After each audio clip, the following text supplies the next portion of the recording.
All right, let's do it live on a Monday edition of Cleveland Browns Daily, brought to you by Ballybet, coming soon to Ohio on 850 ESPN Cleveland. We've got a bit of a first day back, bit of a hot mic, Gibby. Hot mic. I'm sorry, hot headphones. maybe a hot headset. Yeah, Zagura. Other one. Next one. Maybe. Now we're talking. Yep. Now we're living. Now we're back. Yeah, it was coming in hot, brother. It's tough because I believe 3 other people have sat in that seat since last week. Yeah, it was off. Since last you sat there. What'd I miss? Anything? We'll get to that in a second. Lots. I mean, nothing in this building. Nothing Nice in this and building. quiet. Well, the entryway's done.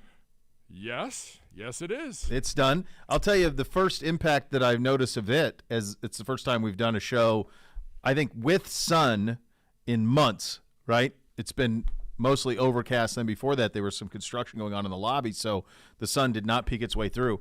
I would just tell you right now, I cannot see you. It's all reflection. Really? I mean, I see like the shape, but I cannot see an expression in your face. Because of the look at this guy, swag. What's he got? He's got so much going on always. I don't even like it. know. Yeah, he's got some Air Max 1s in the orange. But because of the glare of the orb in the sky, I cannot see your expressions. So we have that going for us, which is nice. Yeah, for you, I think it's very beneficial. It's totally fine. Had a great week. You guys had what I would I think be accurate to describe as some pretty wild weather. It's not over. No, I know it. I'm already getting updates for Wednesday that there's more to come. Buckle up. Yeah, I'm about at my tap on the buckling up part. We flew a week ago Saturday at 5:30 in the morning, so that was a 3 a.m. wake up. I believe I was texting you a little after 7 or 8 to see where you were and make sure if I needed to talk you off the ledge, I could. No, it was – I got to – you take shots at them when it's bad and it's warranted. You give praise when it's good and warranted. All right. American Airlines was stunning. It was a stunning development that we were on the ground in Dallas for 15 minutes. It was landed – walk to gate, right back on, flawless. It's an absolute game changer that the boys all can carry their own carry-on, so no checked bags. That's huge, both in arrival and departure. That's about as big a win as you're going to get. So to and fro, it was all good. There and back, nothing. I mean, even new planes. Back. When did you come back? Saturday. So okay, we came so back you Saturday. Missed well. So, no, maybe you no, didn't. we didn't. No, I mean, it was windy and rainy and stuff when we got back. We landed at like 9:20, but we just basically took the tailwind all the way in, and we were 20 minutes early. They actually had to slow the plane down because we were coming in too hot. So it was all the flying part was all great, but on the departure day on that Saturday, it was. I mean, you're in a haze, right? And as you know, we have Buddy Garrity. And he's in the basement, and we had the lovely 80 helped us with Buddy Garrity, did a wonderful job. Have our dog walker Bev who helped with Buddy Garrity, but we made the decision it would be easier if he had some friendly faces, and he'll stay in his house, and away you go. He's 6 months. Friendly confines. Yeah, his home, so forth and so on. So a week ago Saturday, I start getting alerts on my phone of severe weather. And among the issues, and apparently I was one of, 400,000 Ohioans without electricity on Saturday. Well, one of the byproducts of that, there were 2. Number one, that means that my alarm goes off incessantly, right? Not great. Not full bore, but like beeping. So that's going on. Unbeknownst to me, and to the absolute. I mean, to have this thought was incredible. Bev, the dog walker, God bless her, she had, unbeknownst to me, had asked my wife for a key to the house because we were just going to have them all go through the garage, hit the garage code and go in that way. She goes, well, what if electricity goes out? And apparently my wife had given her a key. So, but we weren't planning on doing that. That just happened on Thursday. So Bev gets in, Buddy's good, electricity's out. Hearing reports of trees down everywhere, limbs down, what type of damage are you dealing with? I'm looking at the cameras on the house like, I can't see any trees down here. There's none down here. Everything seems fine other than the alarm going off intermittently. Everything seems pretty good. But it was a pretty wild day to be away from your home when the dog is there. And in addition to that, like this crazy weather. Did you have trees down? Did you avoid it? I've got some significant branches, 15, 20 feet. Yeah. Like big ones that require multiple people, or I just cut them up. I spent a couple days this past week cutting up branches. We did, so yesterday, fast forward, yesterday we just gathered them all and I just lit them. Yep. I burned it all down, but Wow. it was a lot down. It was a little windy yesterday, too, because I debated it. Wasn't too bad on my side. On your side? It was Okay. okay. There wasn't much wind at all, so it was. I'm I dying to burnt light it. mine. Yeah, they were all a little wet, so the boys learned that gasoline can be an accelerant. They learned that lesson yesterday, Yeah. which was a good one. I have no problem with that. Back to last Saturday. I don't have a problem admitting this. I take CBD gummies for sleep. Take a couple half hour before bedtime. I'm out like a light. My doctor said, why don't you give these a shot? Probably about 4 years ago, I was having trouble sleeping. Give these a shot. Okay, fine. So we get all this is going on, and we're unpacking Saturday night, and I said, I forgot. I can't believe it. I forgot them. Well, clearly they have some. We're in California. We can find CBD gummies. So I go to a place, find the brand that I get, buy a jar, and go home and pop 2. That's what I always do. And it's the same brand. Container's the same. Sure. At least to my knowledge it is. So pour a little nightcap, watch the Final Four games on Saturday night, saw the buzzer beater. No, this was the regional games. The regional games. Watched those, had a little bit of probably 2 fingers of some of the bourbon, and everybody else was asleep, and we were on no sleep. Gibbe, I stood up, and I was Jordan Belfort in The Wolf of Wall Street coming out of the country club. Whoa. What happened here? My God, what did I do? Well, immediately I know what has happened. That these branded gummies out there have different things in them than the branded gummies here have. And let's just say, I was like, it really was like teetering off of wall. I'm like, this is nuts. Craziest night of sleep. Next morning, I look at the jar and I open it, and the recommended dose for the first time, and sure enough, it's the full boat because it's California, which we don't have here. So while the brand was the same, the ingredients were very different. And the first recommended dose was half a gummy. And I put in 2. So that was day 1 of the vacation. I warn people whenever we go to Canada. Because Canada has no restrictions on alcohol. Oh, true. Percentage. Like, Labatt in Canada is not Labatt here. Same with Molson. That's Everybody's diesel. like, oh, a little Molson Canadian. Great. Molson Canadian in Canada is 18%. Totally different animal, man. It can end real quick. Yeah. There's a component in their gummies that we don't have in ours. Let's just say that. Correct. That was unbeknownst to me. The packaging looked the same. I don't know. I never would have known the difference. Were you foggy when you woke up? Or no, you I was still having fine. an I was effect? fine Really? when I woke up, but the night of sleep was insanity. It was insanity. So, yeah, that was not in the – That's so good. It wasn't in the brochure, and yet it was in the brochure. One of those things. The packaging looked exactly the same. There's no reason to doubt what's being And I was sold. on no sleep, and it looked the same. So that was day 1. Played a lot of golf. It was great. Boys, we were consistently better than me, so that's just a reality of my situation now. Wow, really? Yeah. NBC was we played best ball scramble. Mostly him and I versus Beamsy and my father-in-law, and then Bootsy would play a little bit. And there were several holes where we would use like all 4 of his shots because we'd play for the gold tees and he could hit it straight. That matters, man. Yeah, a little bit. And the weather was okay? Yeah, it was still? great. It was cooler. It pool? No, it was cooler. Yeah, there was pool. But it was cooler. It was in the high 60s to mid to high 70s kind of throughout. We never reached 80, but the sun's out all the time. And so just like today, like the sun's out and it feels warmer. So it was good. All of that was good. It was awesome, man. It was a huge win. Good to unplug. We had a lot going on. I'll tell you something I didn't have. And we'll get to the NFL news from last week because there was a lot of it last week. We'll get into that. You and get your thought. We've got a lot going on there coming up shortly. There's nothing NFL going on today of note, so you're not missing anything on that side of things. But it's been a busy last week or so. It's been a busy last week from the sports perspective as well. I did not have, Gibby, that I would be more interested in the women's Final Four than the men's. I did not have that. A lot more drama, that's for sure. It was the game on Friday night was exceptional between Iowa and South Carolina. And I found myself, I watched most of the game yesterday between Iowa and LSU. And the officiating was brutal, really in both. Aaliyah Boston was in foul trouble on Friday, and then Caitlin Clark was in foul trouble yesterday. She got a ridiculous tech. Kim Mulkey, the coach at LSU, is coaching on the court. I don't know, like 8 feet on the court. Literally runs into the official. And shoves her. Yes. Nothing. That was pretty crazy. I didn't have any trouble with the smack talk back and forth because Caitlin Clark did that to Ohio State this year.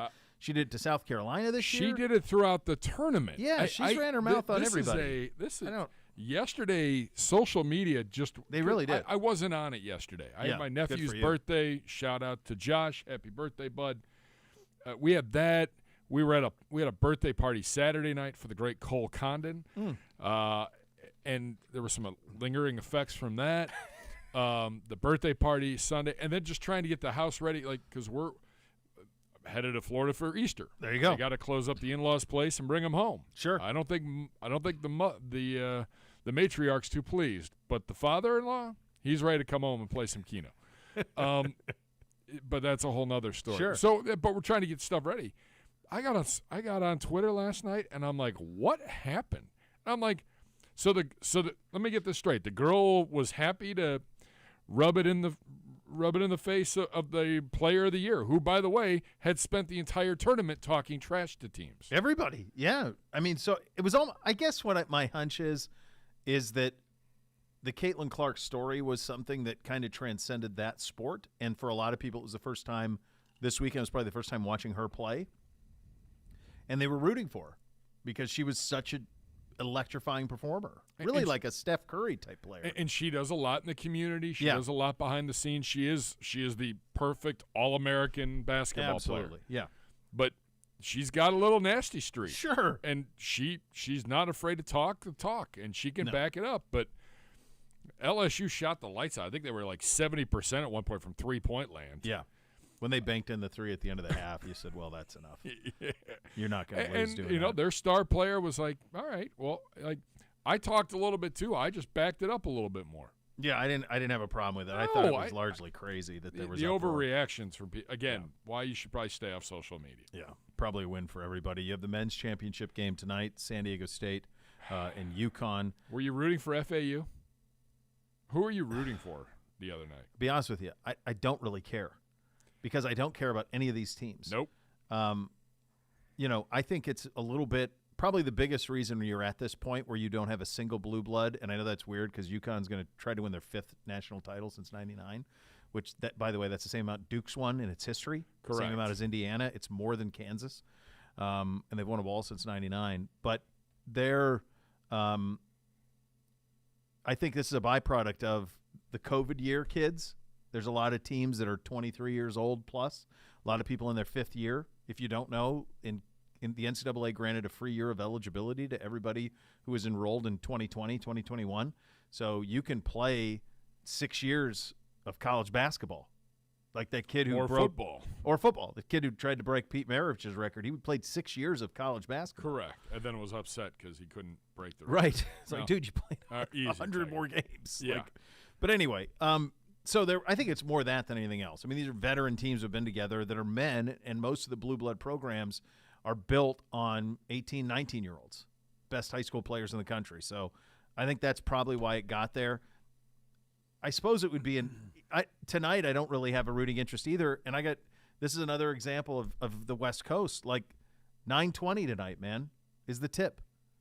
That's impossible to do that. It's ridiculous. We talked about it last week. I mean, the Guardians opened their season. Shout out to them. They took 3 out of 4 over the weekend. Yeah.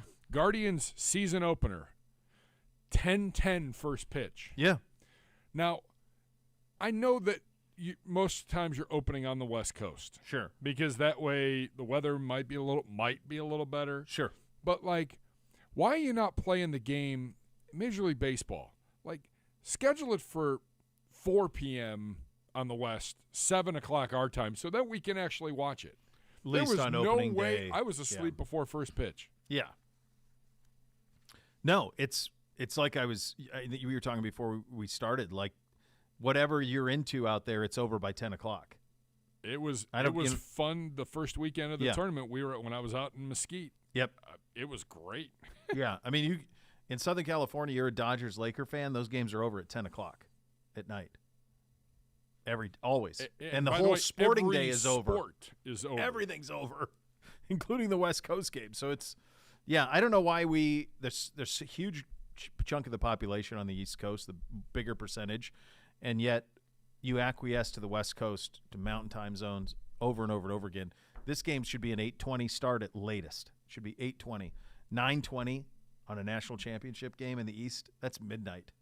That's on a Monday night. At 8, like you said, started at 8:20, like Monday Night Football. Yeah. 8:20, it's over by 11. It's got to be 8:20. It's absolutely nuts to do that. It is one of the great weekends in sports is right now because it's Masters week as well. So you've got Masters championship games. You've got MLB opening week. You got all of that. The only thing that I think, this isn't like, what is it, the first weekend in October where you have all of it? You've got the baseball. You've got the basketball's just starting, just the beginning. Correct. That's more like towards the end of October. All the football's in full swing. So it's not quite my favorite. October's probably the best sports month. But this stretch is really great. Yeah. And in the old days, the NFL draft would happen the week after the Masters. So you would go Final Four, Masters, NFL draft consecutive weeks. And then April then it could run something up. NBA, NHL playoffs, all that stuff going on. Then you had a chance. Still a damn good week. I don't know that I like the Masters being on Easter. We've got, my wife's like, we're going to dinner like at 5 o'clock. I said, that is not ideal. No. Like, we're on vacation. Can we do this at noon? You got to do an Easter brunch. That's what you do, the Easter brunch. Then you're out. I've been outvoted. So I've got to navigate that a little bit, but yeah, we'll figure it out. But I'm like, I don't know if I like it on Easter weekend because it's a holiday weekend. There's usually stuff going on anyways. Right. Yeah. Yeah. It doesn't fall often here. It feels like Easter's usually next week. Correct. Every once in a while, like once every 4 to 3 or 4 years, whatever it is, it's this week. But no, it's going to be fun. By the way, did you see what Greg Norman said about speaking of the Masters? Oh, no, I did Said not. that if one of the live guys wins it, all of them are going to go out on 18 and celebrate with him. And I'm thinking to myself, Greg Norman's a guy who's accumulated almost $1 billion of wealth. He's built a brand. Whatever you think of the live tour, he's front and center on that. That ain't too bright to announce your intentions at Augusta and to potentially upstage the Masters. That is an invitational. At any point, they could pull those invitations. Correct. At any point. You do not upstage the Masters. By the way, Mr. Norman, I believe you never won one. No. You choked pretty good. No. There's a great, I can't remember if it was a 30 for 30 or an HBO doc about his failures at Augusta and how he kind of walks around there like a man without a home because he can't go to the Champions Dinner, can't do any of that, even though he's in the mix always. It has some of the worst collapses, but not the best in terms of the timing on that. If we're talking about this right now, how about the fact that if any of those guys want to leave the live tour and go back to the PGA tour, they have to pay 4 times what they signed for. I don't know if you saw that. I did not. Week. That's news to me. That there was. I'll look for it, but there was a story that came out that if you got paid $100 million to join the live tour and you bail and go back to the PGA, you owe them $400 million. Well, I guess that's the end of that. Yeah. Wow. Going to be a fun week down in Augusta with all of that hanging over it. Lots happening last week on the NFL side of things. The Lamar Jackson story was absolutely fascinating. We'll get into that a little bit. The collective bargaining agreement that's happening in the NFL in terms of what some of that will look like. Lots to get to. Off and running. Good to be back on a Monday edition of Cleveland Browns Daily, brought to you by Ballybet, coming soon to Ohio on 850 ESPN Cleveland.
Renew your home for the last time with Renew Home Exteriors Siding and Roofing Products. Don't spend all day with high-pressure sales guys. The team at Renew Home Exteriors won't waste your day with hours of negotiating the price of your project. It's an upfront fair price to make your project easy.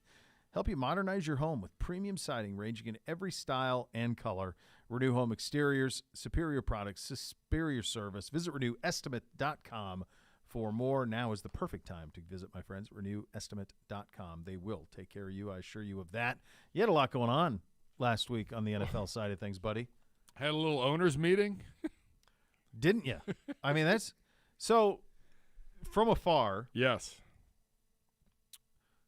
Lamar he tweets that out like what, 15 minutes before Harbaugh goes? Oh, I literally, it was within 10 minutes of him talking. Okay. I mean, it was almost spot on. So almost right on it. So that part was very well choreographed. I know that this has been hit. This has been hit a lot. There are so many examples in this of why you need to have an agent, and there's 1,000 reasons why, or in this case, maybe 200 million reasons why. Yeah. But a big part of it is it starts with relationships, right? So his relationship with the Ravens has been tarnished because of what he views as very clearly as them disrespecting him with their offers. So that could have been avoided if you had representation in just the way that terms are presented. Now terms are having to be presented to him directly. He's not liking them, feels disrespected. So that's the first thing that an agent could have done, is they would have been able to do that. They would have been able to soften the blow of those offers. The next thing an agent would have been able to do is they would have said, well, this is what your true worth is. And the reason we know this is because I can back channel every or most NFL owners and some NFL GMs, and we could figure out what you'd be worth on the open market. Without an agent, that can't be done. Lamar Jackson is having to personally talk to NFL teams about them wanting to acquire him, all the while Baltimore has the ability to trump any offer. And I think that's a big part. I think that gets lost in the mix because everybody down in Arizona last week, well, no one has an interest. How can you not have an interest? How can you not have an interest? Maybe you don't have an interest because you don't want to spend the hours and the manpower trying to figure out a contract that Baltimore's just going to match, and that's what they're going to do and pay him. For sure. Like, why do I want to? I don't want to do Baltimore's legwork for him. No. So, do I think there are teams who would love to pay Lamar Jackson $50 million a year over 4 years to be their quarterback? Yeah, for sure. But those people also are aware that Baltimore can match any offer. So it was revealed that this was back on March 2nd when he first asked for the trade. They can't trade him now anyway because he's not signed by them. He has to sign the offer sheet first, right? It was the awkward conversation last week with Mike Reese and Bill Belichick at the owners' meetings. Bill actually talked at the owners' meetings, and Mike Reese asked him about Lamar. And he said, I don't talk about other teams' players. And he said, well, technically, he's a free agent. Yeah. He's not anybody's. He has not signed his contract or his tag. Correct. So there's that part of it. I'm curious, what is your feeling as the week went along on what the resolution will be?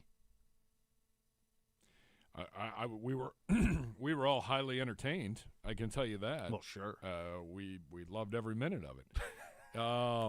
It's fun. That part of it is fun. It doesn't. This could only impact us for the better, I feel like. There's no question. Him out of the division is as big a win as you're going to get. Yes. No, I think everybody has their quarterback, or at least the guy that they want to go to battle with. Like, would Tampa be better? Absolutely. Would Atlanta be better? It might complete Atlanta. Mm-hmm. But their ownership is clearly going in a different direction. I think Tampa is getting ready to tank. Yeah. They got Baker versus Kyle Trask in training camp. Mm-hmm. Like, if that doesn't tell you everything you need that's to know where they're about going. Where that's going. I don't like.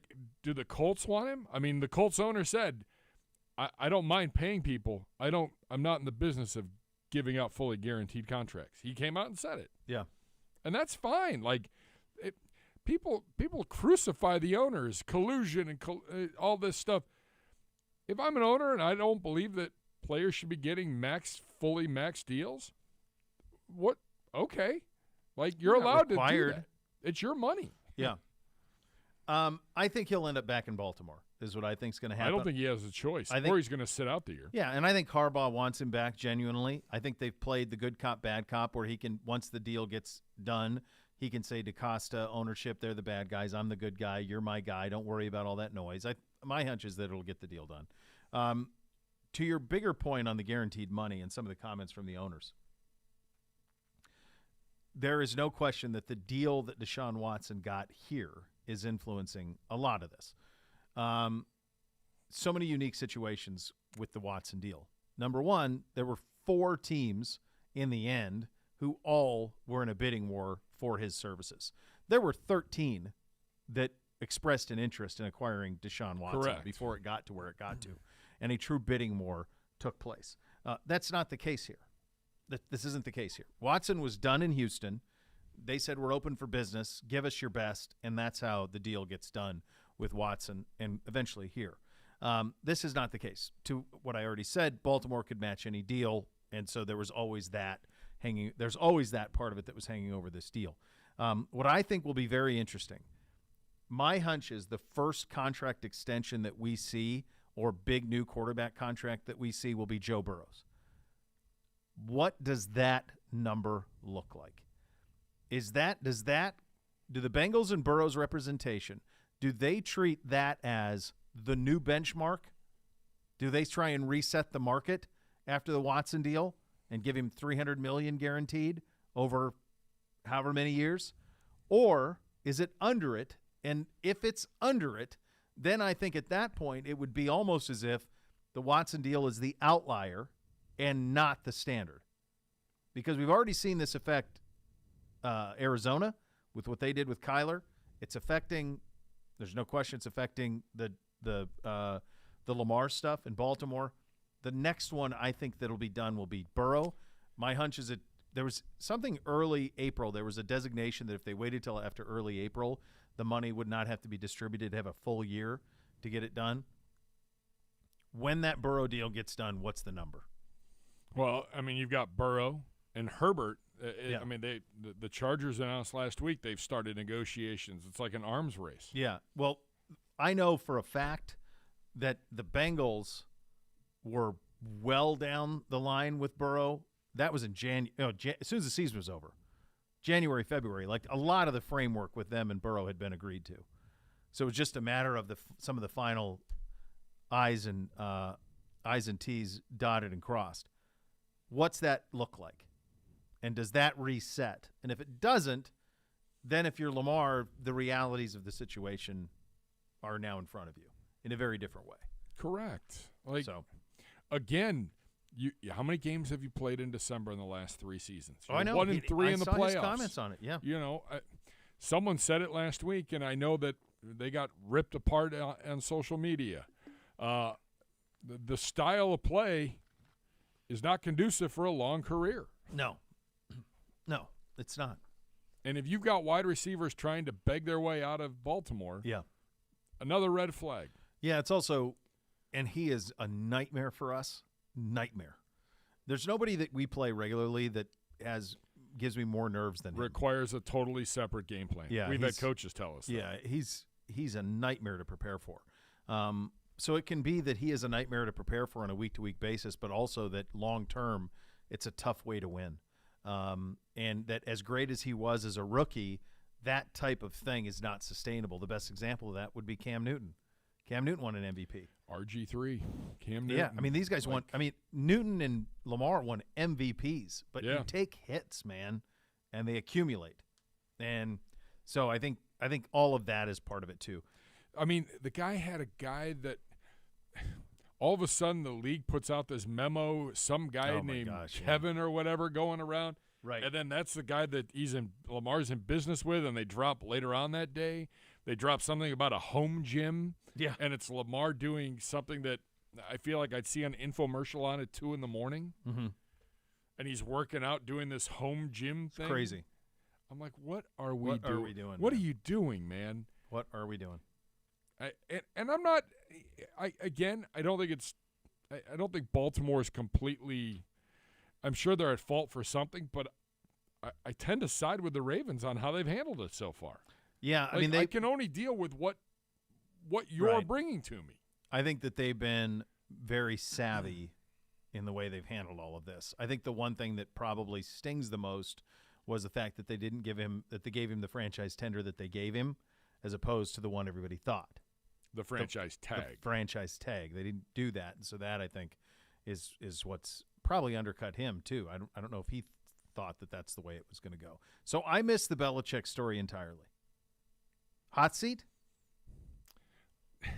Robert Kraft. Let me. He should be. I mean, my thinking would be yes. Robert Kraft at the owners' meetings. Look, I'd like him to break Don Shula's record, but I'm not looking for any of our players to get great stats. We're about winning and doing whatever we can to win. That's what our focus is now. And it's very important to me that we make the playoffs, and that's what I hope happens next year. They're not a playoff team. I think since Tom Brady walked out of the building, They haven't been to the playoffs, and they're like 16-17 overall. I think under Belichick without Brady. I think the most accurate thing that you can say about Belichick in terms of that whole situation post Brady is Bill Belichick, the general manager, lets down Bill Belichick, the coach. Yeah, they don't have it. Not in a division that's got what Miami's got, what Buffalo's got, what the Jets have. He can't draft it, especially offensive skill guys. Can't do it. No. So that's what's undone him. I think things get a lot more complicated if he doesn't have success this year, because he's 30 wins away from the all-time, from Don Shula's mark. It's 4 years. Potentially, it's 4 years. At their current pace, it's 4 more seasons. Like, if he has a bad year and they don't make the playoffs, I don't think you can – if you're Robert Kraft, you got to start figuring out alternative plans here. Yeah. I think that's fair. I mean, it's been what it's been. So our early season over/under is 8.5 on wins. That's fine. I think that's fine. You have to earn more. How about 3 teams in our division at 8.5? At 8.5, yeah. Ravens Baltimore 8.5, and Pittsburgh. Pittsburgh 8.5. So they're bullish on the Bengals. 11.5. Yeah. So the leaders. Let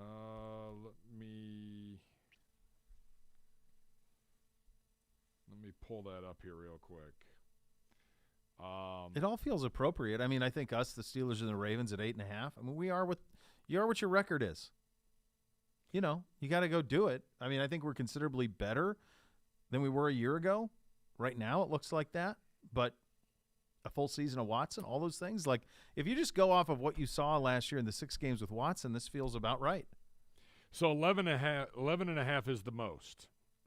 The Bengals are at 11.5. The Chiefs are at 11.5. The 49ers are 11.5. Bengals, Chiefs, Niners? Yes.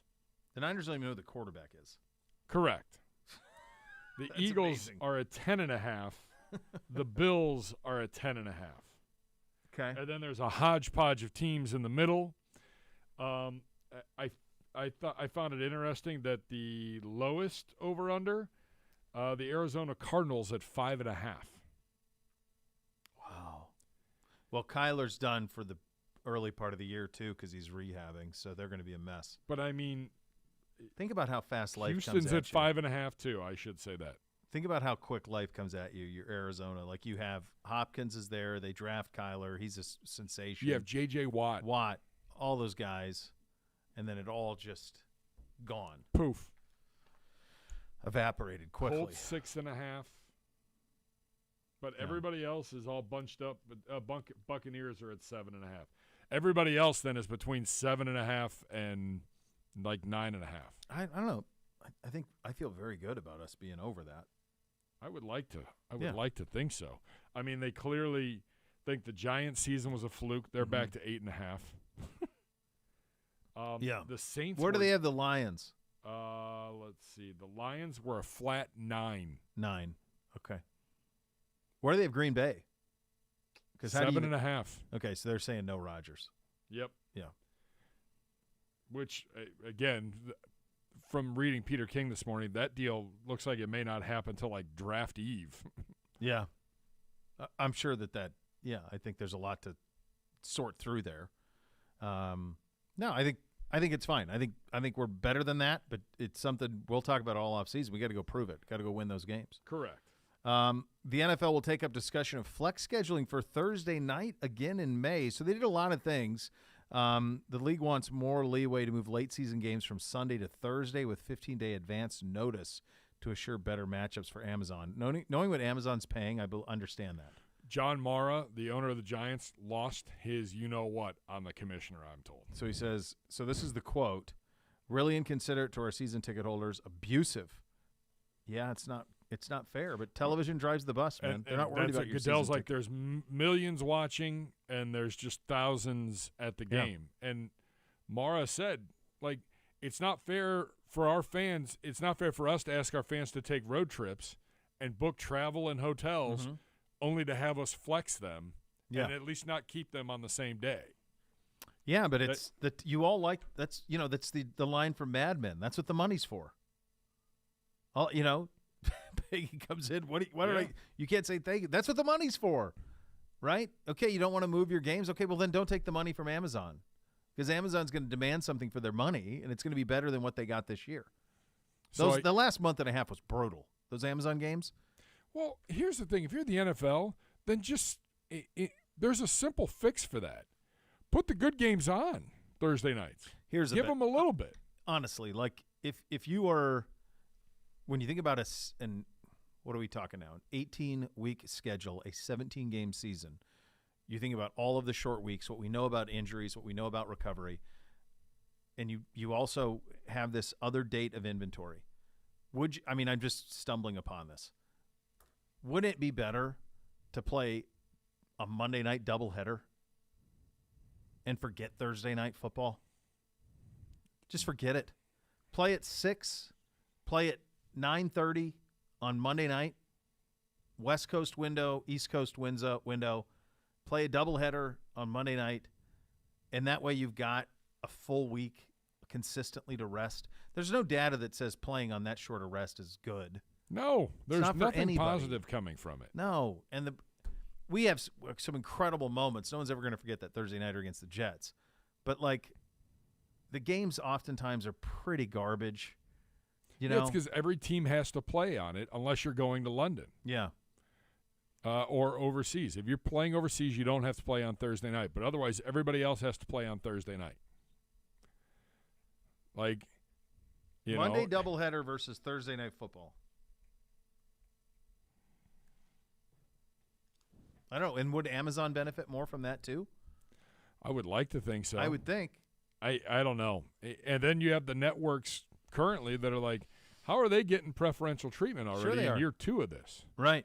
Because they paid a lot. We paid a lot too. Yeah. Yeah. If you're going to take the money, then you're at their whims. How about we just schedule it accordingly? Go ask Ohio State how many football games they want to play at noon. Yeah. You think they want to play Penn State at noon in Columbus? No, they don't. This year, the game at Penn State was at noon instead of a whiteout. Correct. It was at noon because of Big Noon. So you do what the money tells you to do, and the NFL is no different from that. Detroit's proposal on bringing back the third quarterback rule was tabled. This feels like a no-brainer. I mean, we had a game. I don't understand why you wouldn't. I don't. It didn't. I guess it didn't have enough traction to override it. Going back, by the way, to the Thursday. Yeah. Starting this year, you can play 2 Thursday night games now. See, if you're gonna do that, add another bye week. You got it. Yeah. Add another week and make it bye weeks. It's getting too long, and 2 Thursdays. That's brutal. You talk to our guys about that. 2 Thursdays. Playing 1 Thursday, man. I know they like it because you get the kind of a bye week coming out of it, kind of that half bye, but man, it's a lot of ridiculous wear and tear on the body. And Calvin Ridley to become the first player to wear number 0. Yeah, that was the first thing they passed this year. I don't like it. It just depends on the font of the jerseys, because like at Ohio State, 0 looks like an O. So if you have the Steelers, no, the Steelers don't have that font. Who's got block font? There aren't that many NFL teams that have. Well, we do.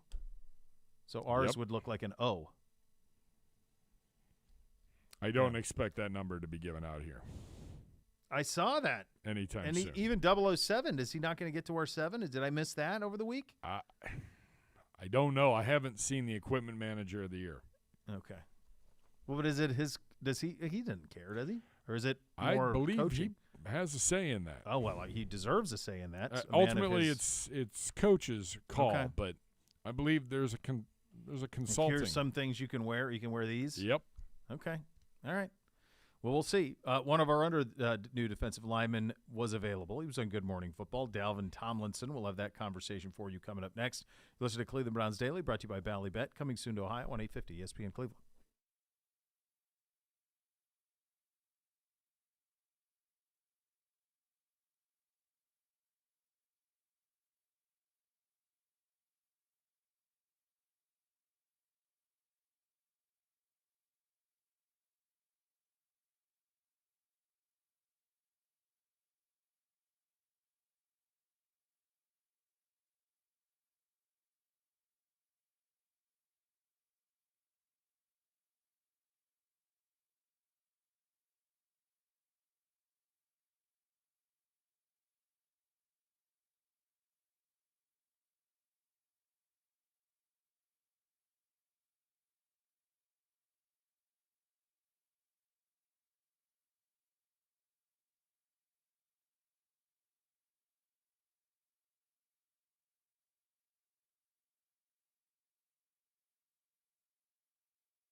A new way to cheer on your Cleveland Browns with the help of your favorite four-legged companion. Barking Backers, presented by Milk-Bone, the Browns' newest club for pet parents worldwide. Sign up today at barkingbackers.com. Barking Backers, the fan club for dogs. This from Good Morning Football. Our new defensive tackle, Dalvin Tomlinson, joining the crew to talk about becoming a Cleveland Brown and his draft process. Let's have a listen. Our next guest is You're down. a well-rounded individual. He's an artist, a musician, a three-time state wrestling champion. Ooh. He was offered an academic scholarship at Harvard, but he chose to go to Alabama to play football, and the rest is history. Please welcome one of the newest members of the Cleveland Browns, friend of the show, defensive tackle, Dalvin Tomlinson. Thank you for having me. We're happy to chat with you this morning, Dalvin. So you're entering your 7th season, and last week, of course, congratulations, you signed a 4-year deal to join the Browns. Why Cleveland? I just looked at everything, and I just feel like just the players and the scheme, I felt like it was just the right fit for me, and I'm super excited to go out there and play some football. I love that. You talked about the players. You talked about the scheme. Whenever you mention a player in Cleveland Browns, I'm thinking about Myles Garrett, and you refer to him as a generational player. What do you love most about his game, and how fired up are you to build chemistry and be on the same field as him? Yeah, you already know Myles is a great player. He comes off the ball and goes like it's almost impossible to stop him. You got to almost double team him every single play because he's a player that demands that type of attention.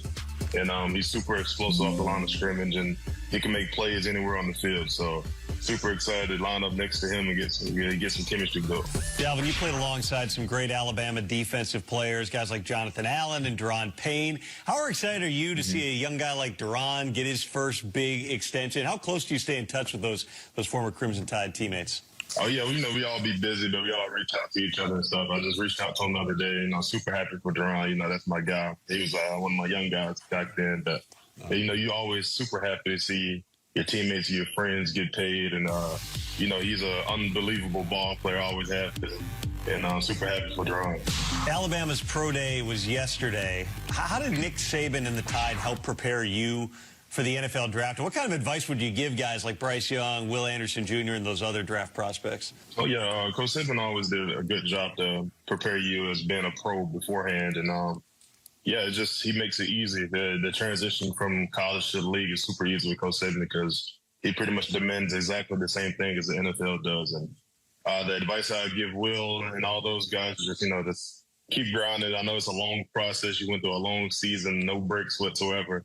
You're not going to get a break anytime soon, but just keep growing, just keep grinding, and it all pay off for itself. It is a long process, Dalvin, and what we hear from prospects a lot is that they're just trying to enjoy the moment. This is the one opportunity they have to show off to teams. Take us back to your draft prospect time. Specifically, we are very curious about these meetings and dinners that prospects have with teams.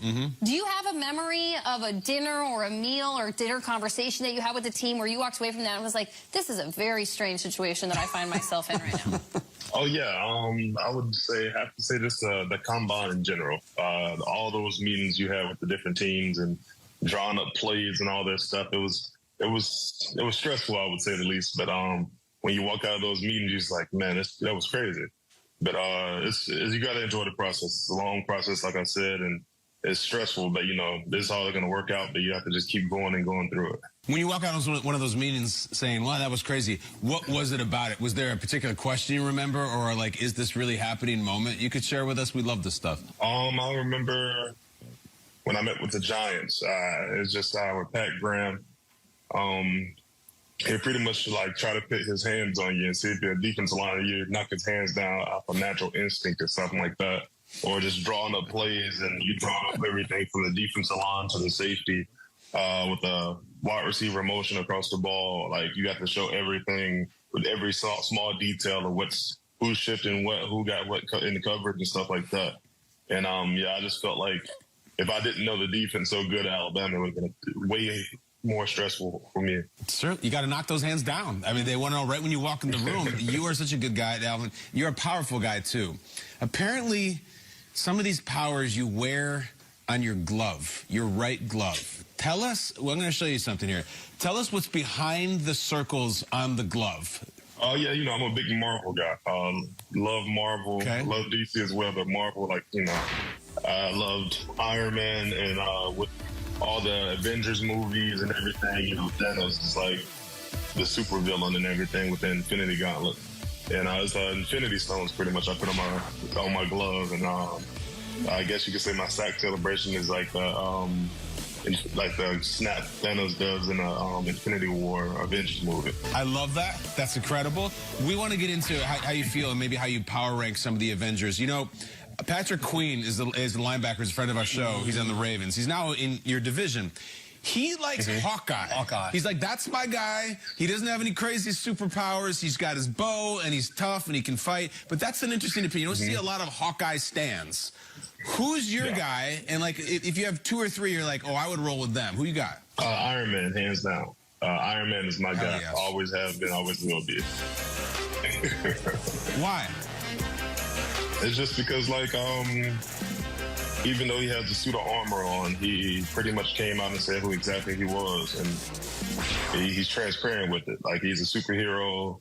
I'm a millionaire, billionaire, playboy, all this stuff, but I'm also Iron Man. So there's transparency with it, and just how smart he is and everything, and he makes everything for himself, which is crazy. Plus, he tells Captain America, everything special about you came out of a bottle. And he just puts him in his place. It's awesome. You know how they do the player rivals, and they're always filming you guys when you walk into the locker room? Sometimes guys wear incredible outfits, and then on Halloween, sometimes you go nuts. Would you ever show up to a game wearing an Iron Man suit? Hey, you trying to, give stuff away for the upcoming season, You might have a little thing or two in the making right now. Talk about that. Whoa. Yeah, you can buy a whole Iron Man suit with that new 2020. Can you imagine? Hey, gone. Oh, yeah. That's fantastic. Oh, very good. There you go. You have Kyle Brandt out of his seat, Dalvin. We appreciate you so much. The second, enough with this Hawkeye stuff. That's how you got to land like that. That's how they all land. You know how to do it, Dalvin. Oh, my God. Good luck to that suit. Dalvin, yeah, good luck with that, man. We appreciate you so much. Good luck this upcoming season, and congratulations once again on your deal you signed with Cleveland. Congrats, man. All right, thank you. You're up. That's good stuff. Those guys always do a great job anytime they get guys in. And again, he's awful you could say likable. Elijah Moore is the face of the offseason, but he's the guy who might be as important as any of the guys we brought in. He is, yeah, no question. Yeah. So if he's a dude, which he's been, then you're on to something defensively, to say the least. All right, big final hour coming up next, including some history tonight in the Final Four. Plus, we begin our look at every team heading into the NFL draft, including the one that is on the clock. We will start with Carolina, the Panthers. You have that to look forward to. Our old buddy Ellis Williams will join us on that coming up at 2:30. Second hour up next. You'll listen to Cleveland Browns Daily, brought to you by Ballybet, coming soon to Ohio on 850 ESPN Cleveland.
Former trucker Dave on social.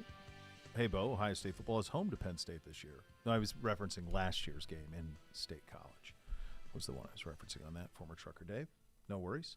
Elk and Elk, serious lawyers, serious injuries. Call 1-800-ELK Ohio for a free case review. Elk and Elk's proud partner of your Cleveland Browns. NFL kind of in a bit of a waiting game right now. We had a lot of news last week at the owners' meeting, and then it was quiet. It is quiet now. My hunch is that it'll be quiet through Masters Week, and then it will start to ramp up with the draft coming up. Yeah, I mean, you have the Easter holiday. Yeah. So I think later this week, I know in our building, I know we'll be off on Friday. Oh, there you go. Due to the Guardians home opener. Oh, there you go. ESPN Cleveland will be wall-to-wall Guardians that day, and rightfully so. Sure. We are happy to move to the side for that. But I know in this building, the coaches will have some additional time, and I think even the front office and scouts will have a little time here. And then next week, that's when everybody's back. Because, the coaches were off last week. Mm-hmm. Coaches were meeting. Next week, it'll be everybody together. Coaches, scouts, front office, everybody starts meeting to finalize that draft board. Yeah. And for us, it's such an interesting spot because we don't pick until the third round. So all the years we've done this show, we've had this before. We didn't have a first round pick. Had it last year. Had it the Odell Beckham year, where you didn't have a first round pick, but there were always very specific needs that you thought you would attack over the now 5 off seasons that I've had here, and 5. Now I think this is the 6th draft that I've done as part of the show, where all right, like for the Jed Wills draft, we knew we were taking a tackle.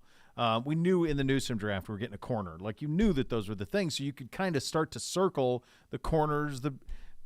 Andrew Berry has already checked all the boxes.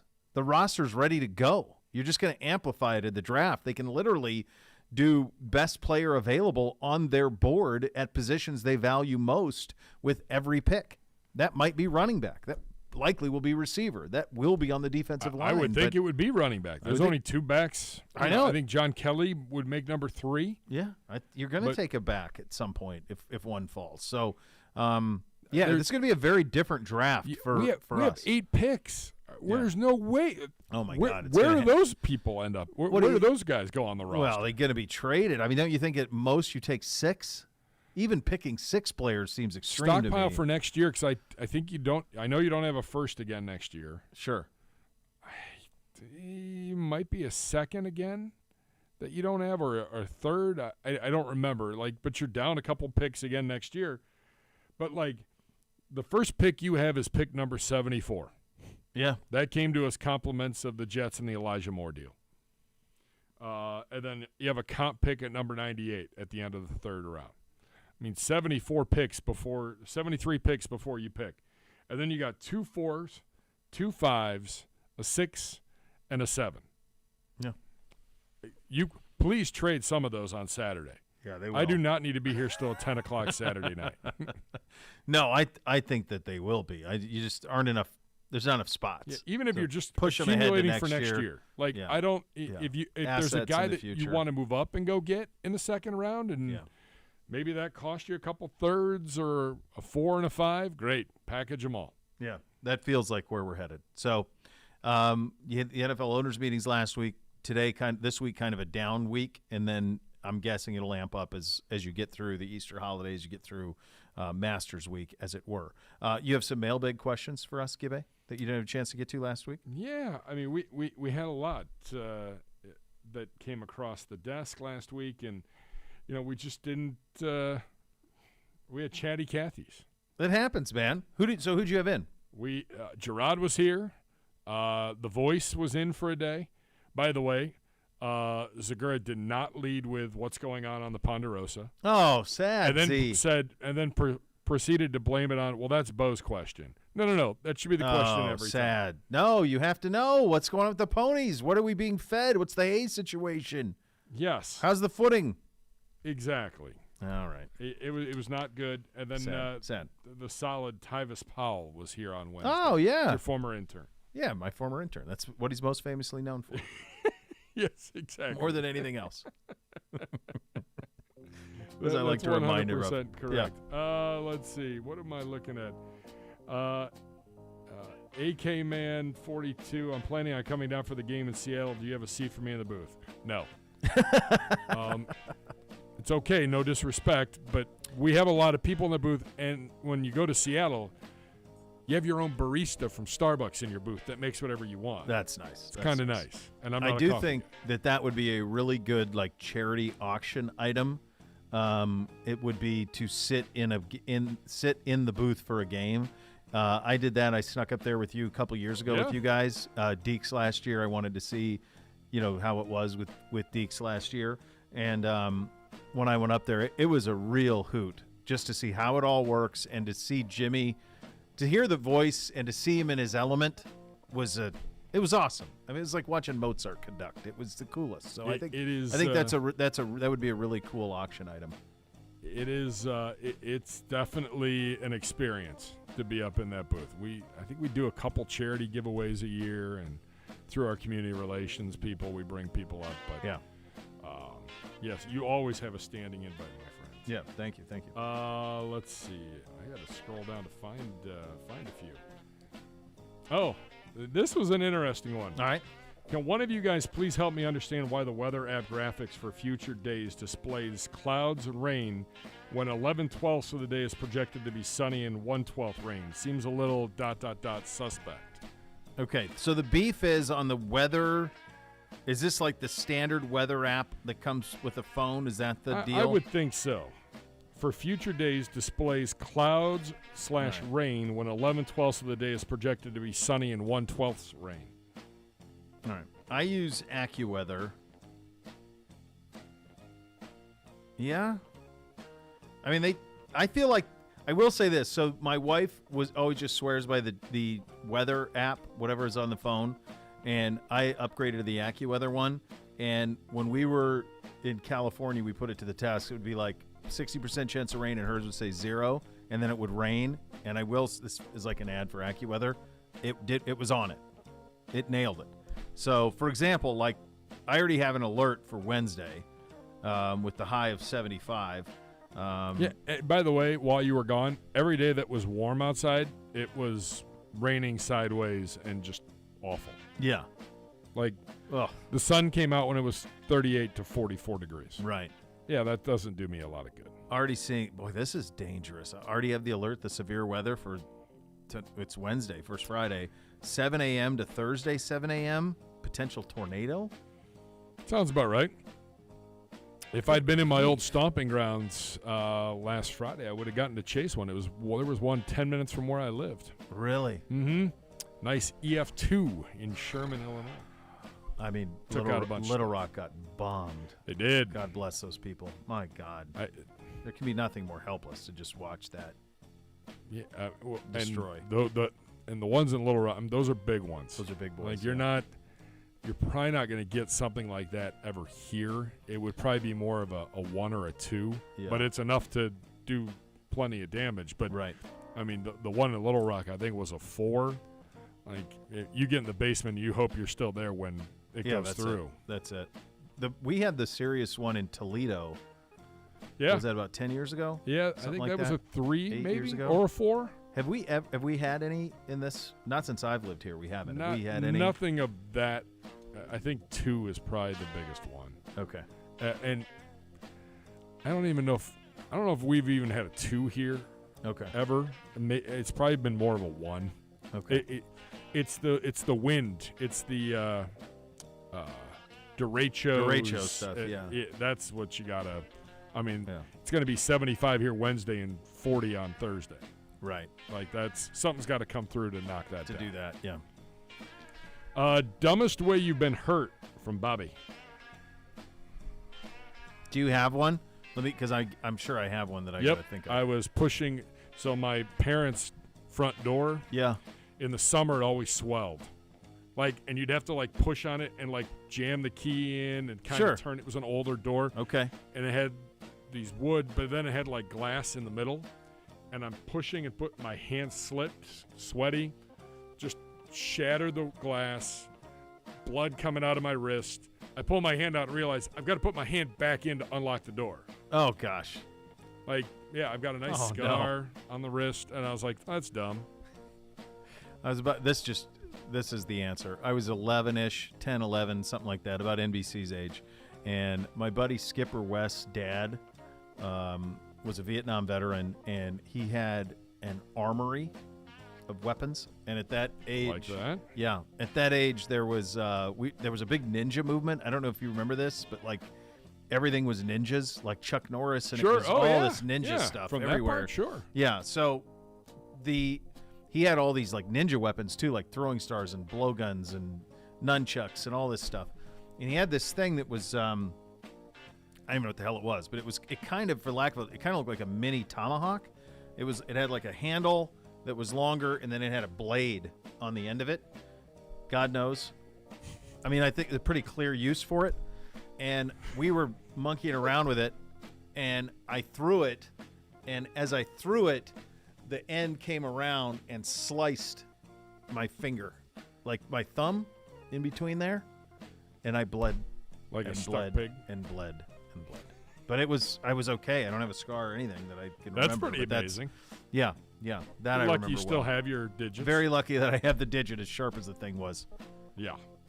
Real quick, Tommy Clayco, your Okay. go-to Cleveland restaurants for the following: cheap eats and a fancy night out.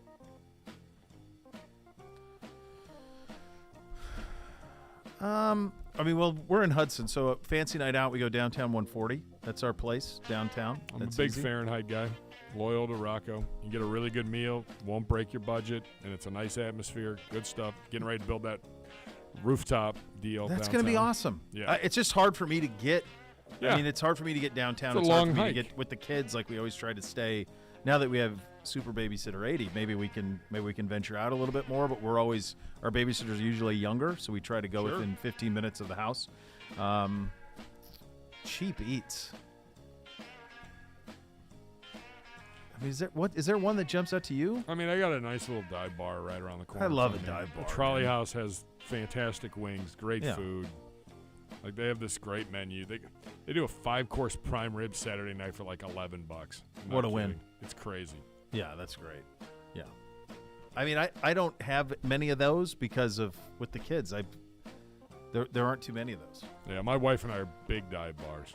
I love a dive bar. Yeah. Yep, with some I love good a food. diner too. Yeah, I love a great diner. Get me a great diner. I'm in. All right. I'm like Logan Roy in that respect. You get me a good diner. I like to have big conversations. All right. Good job, Eddie. You guys on the mailbag leftovers there. We have a legend doing something for the final time tonight. We will get to that, and then we will start our tour around the league, heading into the draft with the Carolina Panthers and Ellis Williams. It's all coming up. You listen to Cleveland Browns Daily, brought to you by Ballybet, coming soon to Ohio on 850 ESPN Cleveland.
Be part of one of the most passionate fan bases in the NFL. Join the Brown season ticket member waitlist today for the best chance of securing tickets for all home games in future seasons. Don't miss out. Go to clevelandbrowns.com/tickets or call 440-891-5050 to reserve your spot today. History in the making tonight, 9:20, so I won't see the end of it. But Jim Nantz will call his final NCAA tournament game ever, probably his final college basketball game ever as well. He's been doing it for 3 decades. He's called 32 national championship games. I don't remember anybody other than him doing it. Do you? So it was funny. CBS did a story. Dana Jacobs had interviewed him this morning for CBS this morning. Okay. And he said it was funny when he got the job. They were like, you got big shoes to fill, if you want to do this consecutively. And he asked someone, how many straight years has someone called this? It was 6. Yeah. He's done. This is number 32, I believe. 32. Yeah. So who did it right before him? Because I remember the 85, 86 national championship games. Musburger. Oh, of course. Okay. So then when Musburger was at CBS forever, and then he left. Did they switch and Musburger went to studio and Nantz went to the games? Is that what they did? Or did Musburger went to NFL? Well, he was the voice. No, he was CBS. It was him and Jimmy the Greek on CBS. Long before that. Yeah. Did he move to ABC at that point, and then that's when it went to Nantz? Because then Pat O'Brien did the halftime. Yeah. And all of that. Boy. In the Access early 90s. Hollywood Pat O'Brien. A lot going on there. But at that point he was he was the guy, and he did that the halftime and the pregame and all that stuff when Nantz went down. I would have had Nantz starting in the late 80s. One of the first things he ever did for CBS was the 86 Masters. Jack's Masters was one of his first ever gigs. He was 24 years old when he did that gig. Yeah, and he was the studio guy for college football. Oh yeah. And college basketball. College basketball. Yeah, he hosted the halftime show with him and Clark Kellogg. Correct. For years. Then Clark called games with him for a long time. On the Final Four. It was him and Billy Packer forever, then him and Clark Kellogg, and then they've had this Raftery, Grant Hill, Nantz for the last few years. I love Grant Hill. I'm obviously a Dookie. Yeah. Doesn't do a lot for me in the booth. Pretty anonymous. Yeah. For as great of a player as he was, he's pretty anonymous. I mean, Raftery certainly adds all the color. Man, I had a night in Newark with Raftery and Vern Lundquist. Not just Big Daddy Vern. There was and Vern could put away the Johnny Black, and Raft could put away the Johnny Black. I mean, God bless him. I mean, it was just one story after another. I would have paid, and it wasn't like I was sitting at a table with them, but they were kind of holding court with the media and just telling stories. Incredible. Back to Nantz. It's the end. There will not be another guy who does this at a network for 30 plus years. This was Bob Costas did this at NBC forever. Once Joe Buck left Fox for ESPN, then that's the end of it. It's possible that Tirico will hold the NBC gig for 20 years. I don't know. But is he on the same level? No disrespect to Tirico. No, he's great, but he's not the face of a network for 30 years like Nantz has been. So Nantz is just going to do the NFL and the golf going forward, right? Correct. You think about it, he married to a lovely Chagrin Falls native, and they have 2 young kids, as we've said many, many times because of our patronage of Vineyard Vines and their quarter zips living at Pebble Beach. He does actually live at Pebble Beach, and if you think about it, he usually calls one regular season game in college basketball in February. He calls the Big Ten tournament the first weekend in March, and then he does 3 weeks of the NCAA tournament, and then the Masters. He's basically away from home for 5 weeks every year. And I'm guessing he said it's enough. I don't need to do it anymore. Then you throw in football. Right. I mean, you're from September through the first week in February. Football is such an easier deal, though, where you're flying in Saturday, you're flying out Sunday night. He's private always. He's really only gone for, what? The weekend. 30 hours? Yeah. 20, something like that. 36 hours probably is about all he's gone. He's there the rest of the time. With this, if you play Thursday, Saturday, Even if you fly in, you're flying in Wednesday, you're flying out Saturday night or Sunday morning. But you're probably flying in Tuesday because you got media Wednesday and production meetings. You're true. Yeah, you're probably right. You're probably flying in Tuesday. So it's basically 5 weeks every year. And then the Masters, he'll go directly from here, Final Four in Houston tonight, UConn and San Diego State. Then he'll fly to Augusta, and that starts tomorrow for him. And then that's locked in. And then the Big Ten. So it's 5 weeks of straight travel. And I'm good. I think he's great. He's an all-time favorite for me. I think some people think some of his stuff's a little corny on the college hoops, but it doesn't bug me. Ian will move up. And he'll be great. Which will be awesome. I wonder if they'll keep Raft and Grant Hill with Ian Eagle. You could take the opportunity to remake everything I think they could. Who does Ian call games with now? Do you know on the hoops? I feel is it Sparnickel or Jim Spanarkel? Maybe could be. They're so loyal to their guys on CBS. Yeah, like they have the same guys that have been doing the NCAA tournament forever. There was a chance where it would have been Gus Johnson. I mean, he was certainly a rising star a decade ago at CBS, and he went to Fox. You can't blame him. I mean, he called Champions League, and he's the voice of college football on the Big Ten, so he got all those things, but he was made for March. But it'll definitely be Ian Eagle will take that gig. And Nance is the last of it. There won't be another guy like that who's does all of it. Hosts studio shows, hosts the most important things on the network. Once Buck went to ESPN, that was it. You're done. Ian Eagle was with Sparnickel and Evan Washburn. Okay. Yeah, so, they won't have Jim Spanarkel calling the national championship game, so that'll be Raftery and Hill, maybe. The other team that was up there was Brian Anderson, Jim Jackson, and Allie LaForce.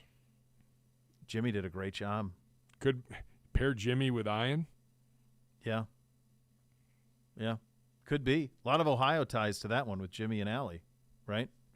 I think Nance is best at golf. I think he's perfect at golf.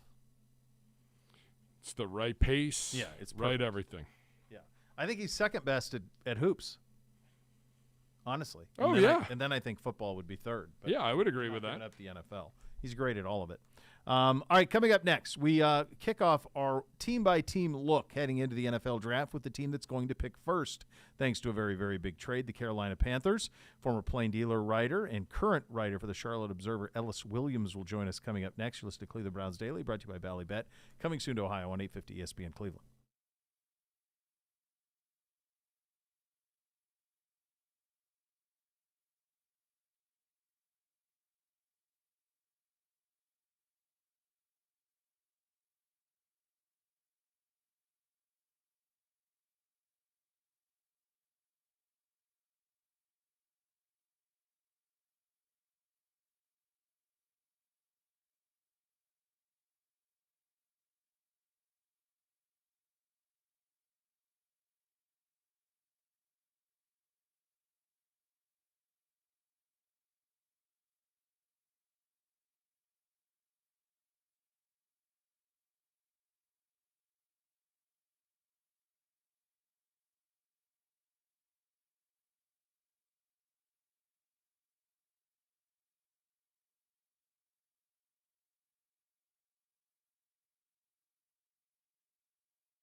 All right, we're kicking off our lead up to the draft. Team-by-team looks heading into it, and we start at the top with the Carolina Panthers. We head out on the Twisted Tea Hard Iced Tea Hotline, official sponsor of your Cleveland Browns. Keep it twisted, Cleveland. Former Plain Dealer writer Ellis Williams, now, of course, on the Panthers beat at a very, very high level at the Charlotte Observer. Ellis, great talking to you again, my friend. Let's just start with this one in terms of David Tepper's pursuit of a franchise quarterback, because it's been a hell of a pursuit, and now he finally gets to pick his guy. How eager, desperate was he to finally be in a position to get a guy? Yeah, just, how's everyone doing? Hello, what's up to the land? I miss y'all. As for David Tepper, that's really where this pick starts and stops. When you are trading from 9 to 1, it is not really in a head coach's nature or a general manager's nature to be overly aggressive. In fact, most organizations are on the conservative side due to the likeliness of prolonging your job and your security in your position, right? Because as soon as you make that pick at quarterback, you're declaring that it's time, that this is my stamp I'm putting on a franchise guy, and I think I'm right here, speaking as a GM or a head coach, and the clock starts ticking. So when you see a team like the Panthers move up that aggressively, it has ownership's hands all over it. And it goes back to what you said about the pursuit of that quarterback, going back to 2019 with the Teddy Bridgewaters, and then Sam Darnold and Baker Mayfield, and even bringing back Cam Newton in between all that.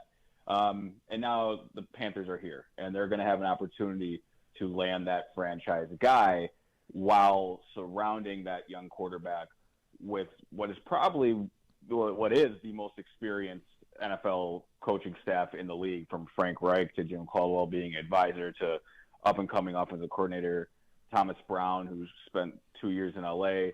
Learning from McVay and the Shanahan tree. And then Josh McCown is the quarterback coach. So whoever they do pick is going to be insulated extremely well and beneficial to succeed. Now, was this the quarterback class to move up and give up all those assets to land a franchise guy? We'll see. This kind of has a 2018 feel to it, if you will. Well, let's and not just that. I mean, you mentioned all those other things that they did to land a quarterback. They were in twice on Watson, right? Both they were poking around him consistently, trying to find a way to acquire Deshaun Watson. So he's tried everything to do this, Ellis. Yeah. So right, I named the quarterbacks they actually did land. Before Watson, two off seasons ago, they thought Matthew Stafford was all but here. Sure. He was quickly whisked away by McVay. That story that's gone viral now. They hit it off in some Cabo hot tub.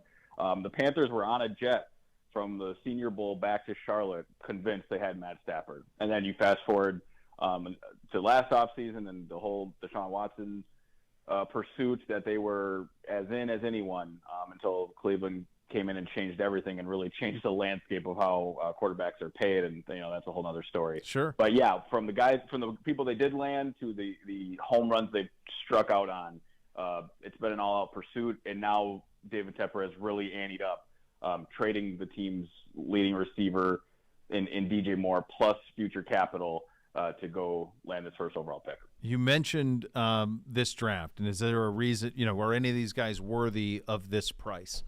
Do you think that they moved up to 1 with a guy in mind, or just for the ability to pick the one that they wanted? I think it's the latter, and I only say that because once you move up to 1, you understand the rules of engagement. And the Panthers have now had more than a month to make this decision, and it's a process they're still laying out. Frank Reich talked last week about how him and Scott Fitterer are not really sharing who they like at number 1 until they get about a week or two away from the draft. So just so that they can not have any bias or dilute either's thought process in this. They want to be as thorough as possible. Now you move up with the idea that you like multiple people, and that's something Scott Fitterer said moments after the trade was made, that we had multiple guys in mind here. But as if there's a decision ready right now, I think that's unlikely. But I do think they have a good idea of who that player is going to eventually be. Based on your following of this, who do you think it will be? I think it's going to end up being Bryce Young. Okay. And the reason I say that is because a lot of it's that cliche, right? Like what we thought to be true in December and January remains true come March and April, despite all of the back and forth we do in the months between that, which is draft season, right? So I say all that to say this. Well before the Panthers had the first overall pick, there were multiple people in that front office when we were talking about the draft who just raved about Bryce Young. You said no-brainer, number one quarterback. Now, mind you, this is before C.J. Stroud's New Year's Eve game against Georgia, but still, the point is, just raved about him and said, the only concern is he's smaller. But, man, if we probably won't have a chance to pick him, but if we did, that'd be the guy. And then things completely change. Obviously, there's a new head coach that comes in. Some people in that front office are no longer there, so on and so forth. But that sentiment remains that because it wasn't just the Panthers who thought that about Bryce Young, right? I mean, he really was and has been the consensus QB1 up until New Year's Eve. And that's why I think we'll then circle back to Bryce Young because like this kind of how this conversation started, David Tepper wants showtime. He wants the best prospect. He wants the person with the most upside. Mm-hmm. And when you put on the tape, that is Bryce Young consistently from just a player who is able to create off script, has mature pocket mobility, is very sound with the football when he's navigating the pocket and able to just make plays off script and off schedule that make play callers right even when they call the wrong play. And when you look at what Bryce Young could be at the next level, I think that you have to look at the offense he was playing with it in Alabama this past season compared to 2021. This was a Alabama team that had some holes on the offensive line. The receiving core wasn't like it was in 2021. It really was Bryce Young carrying a team and willing them to victories.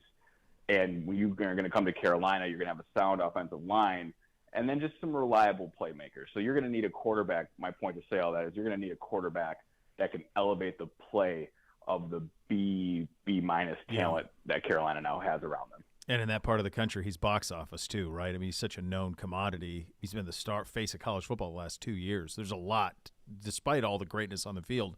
There's kind of the full package with Young that to me would make a lot of sense for it to go that way. Biggest difference that you've noticed between Frank Reich and his approach and Matt Rule and his approach is what?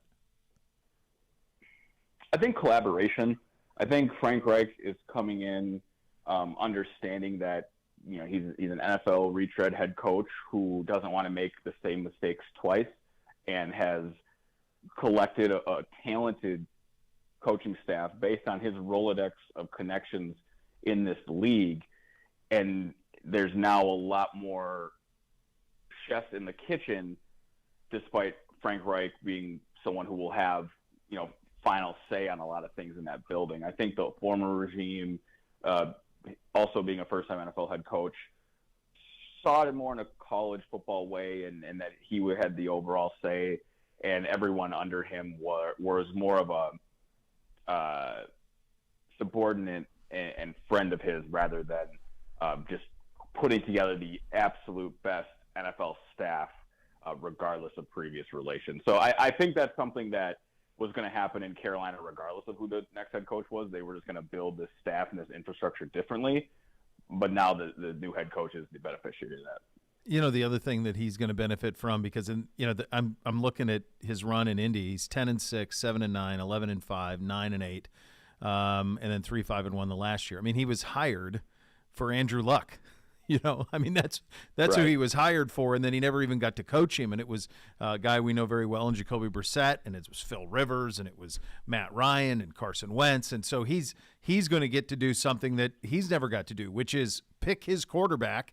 And I'm guessing he'll have a pretty decent say in that, and then build him kind of into the quarterback that he wants. I'm guessing that gives him a great deal of excitement. Yeah, it has to, and I'm glad you ran down the list of Reich's previous quarterbacks because I think all of those players who we've heard mentioned before have ties to Reich are all 6'3", 6'4", sure. 6'5", or taller, right? And I think that's a large reason why this narrative has shifted towards C.J. Stroud rather than Bryce Young. And then on top of that, you have the New Year's Eve game, and then you have Josh McCown, who has some clips on the internet of him really raving about C.J. Stroud as we investigate that like this Zapruder film. But yeah. I think all of those narratives have brought C.J. Stroud to be like the Vegas betting favorite. But it's that time of year where we look for stuff, right, that we can then tend to overblow. I think that Frank Reich is going to want to draft the quarterback that's going to best set him and his team up for the future and not be so tied to just height and weight just because those are previous guys he's worked with. What do you make of what they've done this offseason outside of what they will do in the draft? Thielen coming in, Sanders coming in, Von Bell comes up. They actually poached 2 from Cincinnati, and Bell and Hurst. It feels like a team that, if they hit on this quarterback, could make a little bit of noise in a division that seems wide open. Yeah, it's hard to separate the trade for the first overall pick from free agency. Sure. Because the two really played a part in each other. Trading DJ Moore, a player who accounted for 44% of the team's receiving yards, 65% of their receiving touchdowns. In the same year, this team has traded Christian McCaffrey and Robbie Anderson. So, the 3 players that had produced the bulk of the Panthers' pass-catching offense are no longer in Carolina, which then you see the cause of that being you overpay slightly for a guy like Adam Thielen. You try and get a reliable pass catcher in Hayden Hurst. And you're hopeful that those things work out, but I think the front office is aware that this is more of a 2-year soft rebuild than it is this is time to go on that NFC South winning run. You're going to have a quarterback on a rookie contract for 5 years, and if you look at the history of having a contract like that on your books, that year 2 to 5 window is where you start hitting, and really 3 to 5. So they needed to get some people in the building who just were, quite frankly, professionals who could go out there and offset the loss of pass catchers and offensive playmakers that they have. And then I think 2024, 2025 is when you could see the Panthers start being dominant in the NFC South, assuming they get that first overall pick right, of course. Talking to our good friend Ellis Williams, of course, on the Panthers beat for the Charlotte Observer. Follow him on Twitter at Book of Ellis, of course, previously at the Plain Dealer, and covered the Browns here in Cleveland. I'll get you out of here on this one. Give me a temperature of the fan base here now that this trade is done, now that they're going to have the pick that they want at quarterback and to go draft that franchise quarterback. We certainly, and you know this better than anybody, the enthusiasm around the Browns and the fan base here. What is the Panthers fan base like? What is their level of enthusiasm for this team? I think they're relatively excited, but there is some caution in that as well. And really all of that comes from the distrust that there is around the team and its organization, no leadership, right? Like, you had an owner give a big contract to a college coach who hadn't proved it yet. That didn't work out, and now you have a second crack at all this. But until they see the actual results, it's hard to believe in it, right? So I think just everyone's a little jaded from the past 3-4 years or so as we detailed that pursuit of quarterbacks. But winning changes everything, right? It's really that simple. So there's excitement for the first overall pick. There's a little bit of worry that they overpaid and all that stuff that you're going to hear anytime someone needs to question a decision. But overall, this fan base, this region is excited to kick off the draft a few Thursdays from now and really start the next chapter, the next phase of Carolina Panthers football. Ellis, great stuff as always, bud. Good talking to you again. You guys rock. Take care, y'all. All right, that's Ellis Williams on the Panthers beat at the Charlotte Observer on the Twisted Tea Hotline, brought to you by Twisted Tea Hard Iced Tea, official sponsor of your Cleveland Browns. Keep it twisted, Cleveland. So much more to come. You're listening to Cleveland Browns Daily, brought to you by Ballybet, coming soon to Ohio on 850 ESPN Cleveland.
Who you got tonight, Gibbe?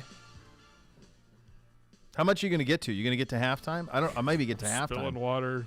Yeah, things are wild just and crazy. Electrical stuff. There's nothing to be worried about. No, I think UConn. Danny Hurley. It'll be nice to see a Hurley Hurley brother raise the. That dad did pretty good, didn't he? Legendary coach at St. Anthony's in New Jersey. Bobby, one of the most important players in the last 30, 40 years. Won 2 national titles. And then little brother goes to Seton Hall. Nice player. Now he's on the precipice of a 5th national title for UConn. I just think that they're better. I don't know. Yeah. I mean, the way this has gone, I'll be interested in the numbers. Like they're not going to be great. I think ESPN's Final Four women's. I haven't seen anything from yesterday. 6 million on that. I mean, the best in 15 years. Yeah, and I think it's going to run circles. I think around the game yesterday afternoon did well too. I think it'll do well. Not on the men's side. No. I'm with you. I think UConn 30-30. wins. I think it's kind of close though. Yeah. I think it's kind of a rock fight. I'd love close. to stay up to see the sign off and the one shining moment, but I happening. haven't done that, and it's a busy week for me. Yeah, it's getaway week. I got to work ahead and I'm with you. Get some stuff done. All right. Next level is next. Thanks for listening, everybody. Cleveland Browns Daily, 850 ESPN Cleveland.